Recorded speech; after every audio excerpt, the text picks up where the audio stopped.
Hi hello. ഇന്ന് നമുക്കൊരു കണവ തോരനാണ് ഞാൻ ഉണ്ടാക്കുന്നത്. കണവ നല്ലപോലെ ഞാൻ ക്ലീൻ ചെയ്ത് നല്ല കട്ട് ചെയ്ത് വെച്ചിട്ടുണ്ട്.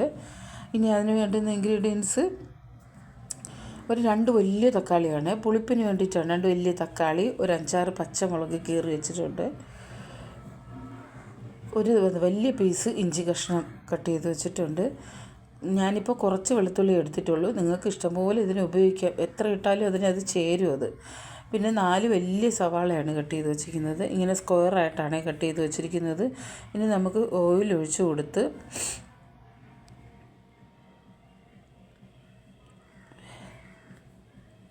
ഓരോന്നായിട്ട് നമുക്ക് ഇട്ടൊന്ന് മൂപ്പിച്ചെടുക്കാം.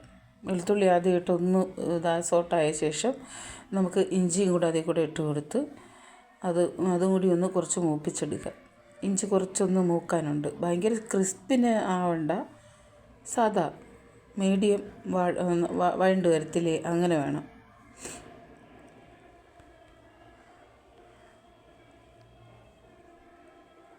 ഇനി നല്ലോണം മൂത്ത് വന്നിട്ടുണ്ട്. നമുക്കതിലോട്ട് കട്ട് ചെയ്ത് വെച്ചിരിക്കുന്ന സവാള ഇട്ട് കൊടുക്കാം.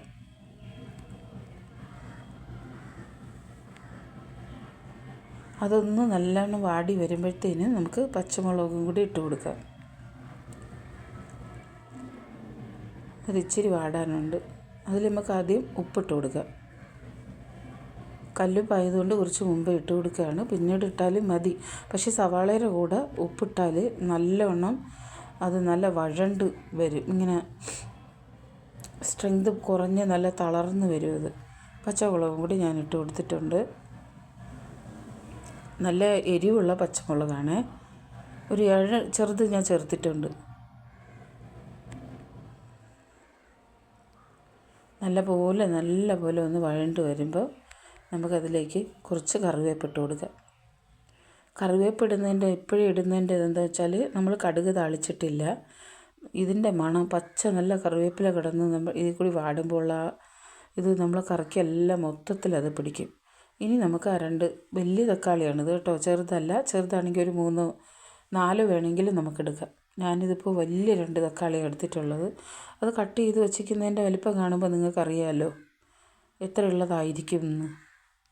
ഇനി നല്ലവണ്ണം ഒന്ന് ഇളക്കി മിക്സ് ചെയ്ത് നമുക്കൊരു അടപ്പിട്ട് നമുക്കൊന്ന് അടച്ച് വയ്ക്കണം. ഇച്ചിരി വേവാനുണ്ട്.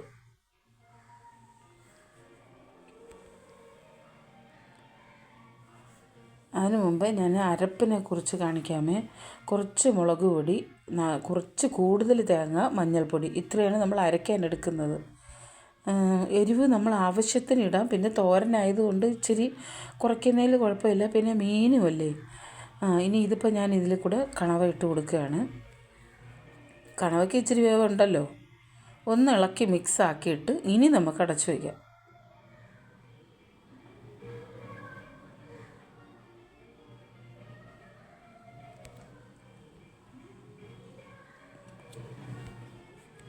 നല്ല മിക്സായി വന്നിട്ടുണ്ട്. നമുക്കിതിനെ ഇനി അടച്ചു വെച്ച് ഒരു 5 മിനിറ്റിൻ്റെ ആവശ്യമേ ഉള്ളൂ. ഇതാ നല്ലപോലെ വെന്തിട്ടുണ്ട്. അറിയാമല്ലോ ഇതിനകത്ത് വെള്ളമേ വേണ്ട. തക്കാളിയിലും കണവയിലും നല്ല വെള്ളമുണ്ട്. നമ്മൾ സവാളയും സാമാന്യം വെള്ളമുള്ള ഒരിതാണ്. നമ്മൾ അടച്ചു വെച്ചിരുന്നാലും മാത്രം മതി. ഉപ്പും കൂടെ ഉള്ളതുകൊണ്ട് നമുക്കിത് വേകുന്നതിന് ആവശ്യമുള്ള വെള്ളം അതിൽ തന്നെ ഉണ്ടാവും. ഒരു തുള്ളി വെള്ളം പോലും ആരും ഒഴിക്കരുത്. എന്നാലും നമുക്കത് മൂപ്പിച്ചെടുക്കാൻ വലിയ പ്രയാസമായിരിക്കും.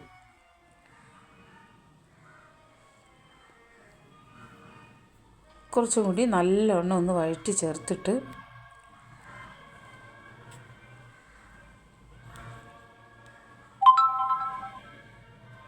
നമുക്കതിൽ അരപ്പിട്ട് കൊടുക്കുക. അത് ഇങ്ങനെ ഞാനത് മിക്സ് ചെയ്ത് വെച്ചിട്ടുണ്ട്.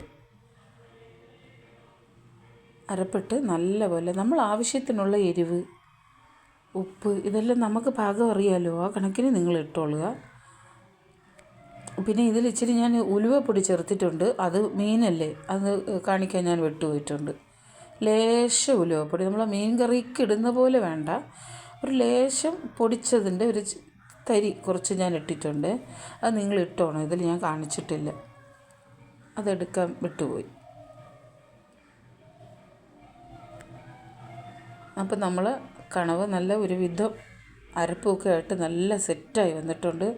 സൂപ്പർ ടേസ്റ്റിയാണ്. ഇതേ ടേസ്റ്റിയാണ് ഞാൻ ഇട്ടേക്കുന്ന നെത്തോലി തോരൻ. അത് കുറച്ച് മുമ്പെയാണ് ഞാൻ ഇട്ടേക്കുന്നത്. എല്ലാവരും ഒന്ന് പോയി കണ്ടേക്കണം. എന്നെ എല്ലാവരും ഒന്ന് സപ്പോർട്ട് ചെയ്യണം. എൻ്റെ വീഡിയോ ആരും കാണുന്നില്ല, കണ്ടവർ സൂപ്പറാന്ന് പറയുന്നുണ്ട്. അതുകൊണ്ട് എല്ലാവരും ഒന്ന് കണ്ട് എന്നെ ഒന്ന് സപ്പോർട്ട് ചെയ്യാൻ ശ്രമിക്കണം.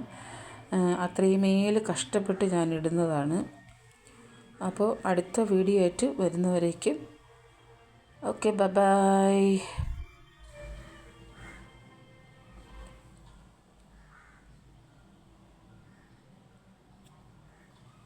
എല്ലാവരും ഒന്ന് ട്രൈ ചെയ്ത് നോക്കണേ.